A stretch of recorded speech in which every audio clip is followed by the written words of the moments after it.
Nama tokoh pahlawan nasional ini sangat terkenal karena selain berjasa bagi Indonesia, keberadaannya sampai sekarang masih menjadi misteri sampai sekarang. Artikel kali ini akan membahas mengenai biografi dan profil dari Suprijadi atau yang lebih dikenal dengan nama Sodyancho Suprijadi. Beliau diketahui lahir pada tanggal 13 April 1923 di Jawa Timur yang ketika itu masih dalam masa kependudukan Hindia Belanda. Ayahnya bernama Raden Darmadi yang dikenal sebagai Bupati Blitar saat kemerdekaan Indonesia. Ibu Suprijadi bernama Raden Roro Rahayu yang merupakan keturunan bangsawan yang wafat ketika Suprijadi masih kecil dan kemudian diasuh oleh ibu tirinya yang bernama Susili.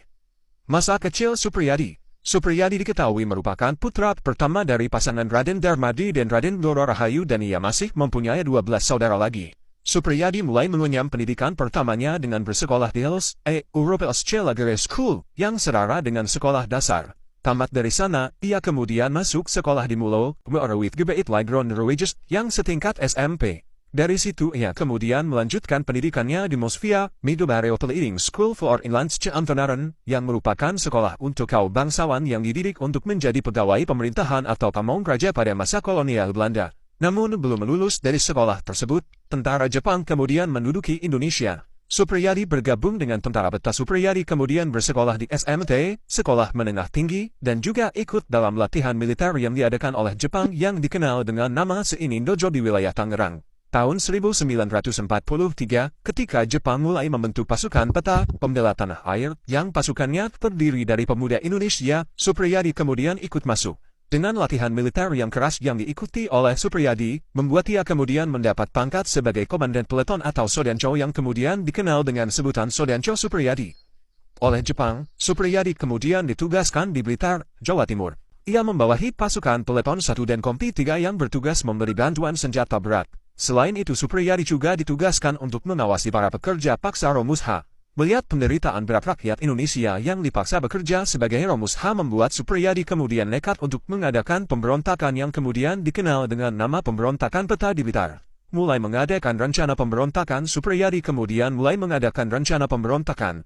Hal pertama yang ia lakukan adalah dengan menghubungi kawan-kawannya sesama tentara Beta untuk mengadakan pertemuan rahasia untuk merencanakan pemberontakan pada bulan September 1944.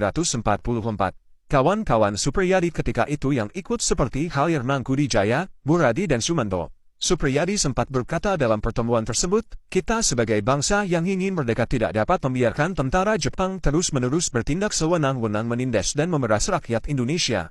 Tentara Jepang yang makin merajalela itu harus dilawan dengan kekerasan. Apapun dan bagaimanapun pengorbanan yang diminta untuk mencapai kemerdekaan Indonesia kita harus rela memberikannya, akibat dan resiko dari perjuangan kita sudah pasti. Paling ringan dihukum tahanan dan paling berat dihukum mati. Kita yang berjuang jangan sekali-kali mengharapkan pangkat, kedudukan ataupun gaji yang tinggi. Bagaimana kalau kita mengadakan pemberontakan melawan tentara Jepang?" Dari pertemuan tersebut dilakukan persiapan dengan menghubungi tentara Beta yang lain yang berada di Blitar untuk diajak memberontak. Persiapan yang dilakukan oleh Suprijadi membuat banyak tentara Beta yang ikut untuk memberontak kepada Jepang. Suprijadi juga meminta bantuan tokoh masyarakat untuk membantunya. Pertemuan untuk merencanakan pemberontakan dilakukan beberapa kali sesuai yang ditulis dalam buku yang berjudul Tentara Gemblengan Jepang yang tulis oleh Joyce Gelebra.